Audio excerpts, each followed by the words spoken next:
స్థానిక నాయకుల్లో ఇప్పుడు వైసీపీలో ఉన్న అతను ఖచ్చితంగా అక్కడ ఉన్నటువంటి టీడీపీ నాయకులతోటి వ్యతిరేకత ఉంటుంది. గత 10 సంవత్సరాలుగా అది కొనసాగుతూ ఉంది కదా. నీకు ఎలక్షన్స్ ముందు కనుక మనం తీసుకున్నట్టయితే వైసీపీలో ప్రధానంగా కీలక బాధ్యతలు పోషిస్తూ పార్లమెంట్ సభ్యులుగా ఉన్నవాళ్ళు, ఇతర నాయకత్వం టీడీపీకి వెళ్ళటం జరిగింది. టీడీపీలో, జనసేనలో, ఇతర బీజేపీలో క్రియాశీలకంగా ఉన్నవాళ్ళు వైసీపీలోకి వెళ్ళటం జరిగింది. అంటే ఈ 3 పార్టీలు ఒక వ్యూహంతో వెళ్ళినాయి. టీడీపీ అక్కడ గత 40 సంవత్సరాలు అది పార్టీ స్థాపించినప్పటి నుంచి నాయకత్వం బుచ్చే చౌదరి గారు లాంటి వాళ్ళు, సీనియర్లు అశోక్ గజపతిరాజు లాంటి వాళ్ళు, చాలామంది సీనియర్లు తెలుగుదేశం పార్టీ స్థాపించిన నాటి నుంచి నేటి దాకా ఉన్న నాయకత్వం తెలుగుదేశంలో ఉంది. ఒక్కొక్క నియోజకవర్గంలో 5 నుంచి 10 మంది, 20 మంది, 50 మంది కూడా జిల్లా స్థాయి, రాష్ట్ర స్థాయి, జాతీయ స్థాయి నాయకత్వం ఉన్న పరిస్థితి తెలుగుదేశంలో ఉంది. కాబట్టి తెలుగుదేశంలో ఇతరులని వాళ్ళు ఆహ్వానించిన చేరికలకి జాయిన్ అయినా కూడా అధినాయకత్వం అన్కండిషనల్ గా మాత్రమే వాళ్ళు జాయినింగ్స్ తీసుకోవడం జరిగింది. అసలు జనసేనలో అయితే చేరికల్ని ఎన్నికల ముందు దాదాపుగా చాలా టైట్ చేసి ఆయన పార్టీ ముందుకెళ్ళటం కోసం తమ వంతుగా భారీగా విరాళాలు ప్రకటించి చెక్కులు ఇచ్చిన వాళ్ళు కూడా కొంతమంది అపాయింట్మెంట్ అడిగినప్పుడే పవన్ కళ్యాణ్ గారు ప్రకటించారు. ఏమనంటే ఇప్పుడు నేను సీట్లు ఇచ్చే పరిస్థితి లేదు, మేము కూటమి వైపుగా వెళ్తున్నాం, కూటమికి జనసేన ఎన్ని సీట్లు పోటీ చేస్తుందో కూడా చెప్పలేని పరిస్థితి ఉంది. అది జాతీయ నాయకత్వం, అదేవిధంగా ఇక్కడ రాష్ట్ర స్థాయిలో తెలుగుదేశం, బీజేపీ, జనసేన మధ్య ఉన్న సమన్వయంతో ముందుకెళ్లే క్రమంలో ఎన్ని సీట్లు ఎక్కడ అడ్జస్ట్ చేస్తాం, ఏ నాయకుడికి దాంట్లో కుల సమీకరణలు, మా ఈ సమీకరణలు క్రోడీకరించుకోవడం, సీనియరు, జూనియరు, అక్కడ జనసేన పోటీ చేస్తుందా చేయదా వీటన్నిటినీ చెప్పలేని పరిస్థితిలో ఉన్నాను. కాబట్టి అన్కండిషనల్గా తీసుకునే పరిస్థితి కూడా జనసేనకి లేదు అనే దాంట్లో అసలు జాయినింగ్స్ ని జనసేన అసలు ప్రోత్సహించలేదు. బాగా తప్పని పరిస్థితుల్లో తప్ప. ఎగ్జాంపుల్ తీసుకుంటే మన అవనిగడ్డ ఉంది. అవనిగడ్డలో జనసేనకి మొదటి నుంచి జనసేన సీటుగా దాన్ని ముందుకు పోతాం. మనకు సంబంధించిన సన్నిహితులు కూడా పేర్లు కూడా చాలా మంది దాని మీద తెర మీదకి వచ్చినాయి. కానీ అక్కడ తెలుగుదేశంగా సీనియర్ గా అక్కడ ఫస్ట్ నుంచి అక్కడ బుద్ధప్రసాద్ గారు ఉన్నారు. మండల బుద్ధప్రసాద్ గారు ఆయన రాజకీయ జీవితం, అదేవిధంగా కుటుంబ నేపథ్యం, గతంలో గెలిచిన పరిస్థితి, వీటన్నిటిని తీసుకుని ఆయన తెలుగుదేశం పార్టీ నుంచి ఆయన ఆయనకు సీట్ ఇవ్వాల్సిన సీటు. కానీ జనసేన, బీజేపీ, అదేవిధంగా టీడీపీకి సంబంధించిన సమీకరణలో ముద్దప్రసాద్ గారిని జనసేన ద్వారా అడ్జస్ట్ చేసింది నాయకత్వం. అంటే టీడీపీకి బుద్ధప్రసాద్ గారికి ఏం విభేదాలు లేవు,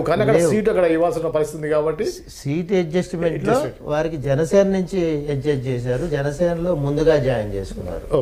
అట్లా మీరు కొన్ని జిల్లాల్లో ఆల్రెడీ అనౌన్స్ చేసిన సీట్లు అక్కడ పవన్ కళ్యాణ్ గారు పార్టీ దానికి సంబంధించి కూటమి నేపథ్యంలో వారు వెనక్కి తగ్గి అనౌన్స్ చేసిన సీట్లు కూడా అక్కడ బీజేపీకో టీడీపీకో ఇచ్చి వెనక్కి వెళ్ళిన పరిస్థితి ఉంది. నీకు స్వయాన సోదరుడైన నాగబాబు గారికి పార్లమెంట్ నుంచి పోటీ చేస్తారని చెప్పి అక్కడ అనౌన్స్ చేసిన తర్వాత కూడా అక్కడ మార్చుకుని వేరే నాయకత్వానికి ఇవ్వాల్సిన పరిస్థితి ఉంది. అక్కడ జరిగింది ఆ విధంగా. అంటే ఆ 3 పార్టీల మధ్య అంత పటిష్టమైన సమన్వయంతో ముందుకు పోయి అధికారంలోకి వచ్చారు. అయితే ఇప్పుడు మీరు అడిగే ప్రశ్న, మీరు అడిగే దాంట్లో సుదీర్ఘంగా అక్కడ కాంగ్రెస్గా కానీ తర్వాత వైసీపీగా కానీ వీళ్ళంతా టీడీపీ మీద పోరాటం చేసే నాయకత్వం ఉంది. అవును. ఇప్పుడు బాలినేని శ్రీనివాసరెడ్డి గారు మొదటి నుంచి కాంగ్రెస్, యూత్ కాంగ్రెస్గా ఆయన పోరాటాలు చేసి, ఉద్యమాలు చేసి, యూత్ కాంగ్రెస్ నుంచి కాంగ్రెస్ నాయకత్వం మారి ఎమ్మెల్యేగా, మంత్రిగా, రాజశేఖర రెడ్డి గారికి సన్నిహితుడుగా, తర్వాత బంధువుగా, జగన్మోహన్ రెడ్డి గారికి సన్నిహితుడిగా, బంధువుగా, వైవి సుబ్బారెడ్డి గారు కానీ వారు కానీ అది ఆ చరిత్ర ఆ విధంగా బాలినేని గారిది ఆ విధంగా వచ్చింది. యాంటీ టీడీపీ ఉంది ఫస్ట్ నుంచి. అంటే రాజకీయాల్లో తప్పని పరిస్థితి. చోట అధికార పార్టీలో ఉండి దాంట్లో ఎమ్మెల్యేగా, మంత్రిగా ఉన్న సందర్భాల్లో ఆటోమేటిక్గా ప్రతిపక్షాల మీద పోరాటం చేయాల్సిన అవసరం ఉంటుంది రాజకీయాల్లో. రాజకీయ నాయకులు మనం అనుకునే విధంగా రాజకీయ వైరుధ్యమే తప్ప వ్యక్తిగత వైరుధ్యం అనేది ఉండదు. వాళ్ళు ఇండివిజువల్ గా, పర్సనల్ గా ఫంక్షన్స్ లో కలిసి ఉండే సందర్భాల్లో మనం చూస్తే మనం ఆశ్చర్యపోతాం. వీళ్ళైనా ఛానల్స్ లో కొట్టుకునేది, వీళ్ళేనా రాజకీయంగా కొట్టుకునేది, వీళ్ళేనా కేసులు పెట్టుకునేది అనుకుంటాం. కానీ వాళ్ళు పెద్దవాళ్ళంతా ఒకటే. ఇప్పుడు మనం మీకు చెప్తాను నెక్స్ట్. అయితే పెద్దవాళ్ళంతా ఒకటిగానే ఉంటారు, రాజకీయ నాయకులు అధినాయకులు ఒకటిగానే ఉంటారు. చాలా తక్కువ సందర్భాలు మాత్రమే అవి వైరుధ్యమును వ్యక్తిగత శత్రుత్వంతో ముందుకెళ్లే పరిస్థితి ఉంటుంది. కానీ ఆ విధంగా నేనేది భావించను. ఇక్కడ YCP versus TDP, YCP versus జనసేనగా మనం చూసుకున్నట్టయితే బాలినేని గారి చేరిక కానీ, కిలార్ రోషే గారు కానీ, ఉదయభాను గారు కానీ వీళ్ళంతా మొన్నటిదాకా వైసీపీలో కీలకంగా ఉంటూ దీంట్లోకి వచ్చారు.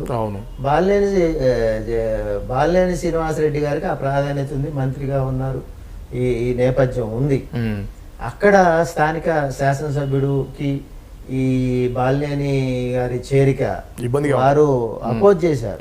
కటౌట్ లో కూడా అంత మట్టికి అక్కడ ఉన్న ఇతర అభిమానులు వారిని కూడా చించడం కూడా జరిగింది. దీని మీద తెలుగుదేశం నాయకత్వం పూర్తి స్థాయిలో విభేదించింది బాలినేని గారి చేరికని. కానీ అక్కడ వ్యూహం ఉంటది. అంటే వైసీపీలో పటిష్టంగా ఉన్న నాయకత్వాన్ని జనసేనలోకి ఆహ్వానించడం. అలానే ఇప్పుడు బాలినేని శ్రీనివాస్ గారు ఆ యొక్క జిల్లాలో మంచి పట్టున్న వ్యక్తి, మాజీ మంత్రి. సో అతనికి ఆపోజిట్గా ఉన్నటువంటి ఎవరైతే ఇప్పుడు స్థానిక ఎమ్మెల్యే ఉన్నారో ఆయన తీవ్రంగా వ్యతిరేకించారు కదా. ఆయన చేరిన రోజున కూడా ఆయన వ్యతిరేకంగా మాట్లాడారు. మనం దీన్ని ఏ విధంగా చూడాలి? చాలా ముఖ్యమైన అంశం ఇది. తెలుగుదేశం పార్టీని ఇబ్బంది పెట్టే అంశం. రామచర్ల జనార్దన్ అనే వ్యక్తి చాలా పటిష్టమైన నాయకుడు టీడీపీలో. తెలుగుదేశం అధినాయకత్వానికి దగ్గర సంబంధం కలిగిన వ్యక్తి. పార్టీ కోణంలోనే ఆయన స్పందించే అవకాశం ఉంది. అక్కడ బాలినేని వర్సెస్ స్థానిక శాసనసభ్యుడు రామచర్ల జనార్దన్ కోణంలోనే రాజకీయాలు జరుగుతూ ఉంటాయి. ఒంగోలుకు సంబంధించి, హెడ్ క్వార్టర్ సంబంధించి, జిల్లాకు సంబంధించి శ్రీనివాస్ గారు ఏ విధంగా అయితే జిల్లా నాయకుడు జిల్లా మొత్తం హ్యాండిల్ చేసుకుంటూ ముందుకు పోతాడు, ఒంగోలులో ఉమ్మడి జిల్లాలో వారు కూడా శాసనసభ్యులు కూడా ఆ విధంగా ముందుకు పోతారు. అంటే ఉమ్మడి జిల్లాలో తెలుగుదేశం పార్టీ సీనియర్ నాయకత్వం ఎక్కువ మంది ఉన్నా కూడా ఆయన పార్టీ అధ్యక్షులుగా చేశారు, శాసనసభ్యులుగా చేశారు. ఆ పటిష్టమైన వైఖరితోటి పార్టీ యాంగిల్లోనే ఆయన స్పందిస్తా ఉండాల్సిన అవసరం ఉంటుంది. కానీ ఇక్కడ ఆయన ప్రత్యేకంగా బయటకు వచ్చి విభేదిస్తున్నాడంటే వ్యక్తిగత వైరం కూడా ఇద్దరికి ఉందా అనేది చూడాలి. ఎందుకంటే తెలుగుదేశం, జనసేన, బీజేపీ మధ్య, అధినాయకత్వం మధ్య ఒక వ్యూహమైన వైఖరి లేకుండా చేరికలు అనేవి కొనసాగు. అవును, ఇప్పుడు తెలుగుదేశంలోనే చేర్చుకోవచ్చుగా, కానీ ఇక్కడ జనసేనలో ఎందుకు చేరుస్తున్నారు? చేరికలు తెలుగుదేశంలో ఎందుకు జరగట్లేదు? చేరికలు బీజేపీలో ఎందుకు జరగట్లేదు? వైసీపీ నుంచి వచ్చే పెద్ద నాయకత్వాన్ని జనసేన కాడే ఎందుకు ద్వారాలు తెరిచి పెద్ద నాయకత్వాన్ని చేర్చుకుంటున్నారు? ఎవరైతే గత 5 సంవత్సరాల్లో వైసీపీలో కీలకంగా ఉండి జగన్మోహన్ రెడ్డి గారికి సన్నిహిత సంబంధాలుండి, మంత్రులుగా ఉండి, శాసనసభ్యులుగా ఉండి తెలుగుదేశం మీద పోరాటం చేశారో వారు ఇప్పుడు జనసేనలోకి వస్తా ఉన్నారు. ఎన్నికల ముందు కొన్ని చేరికలు జరిగినాయి వైసీపీ నుంచి.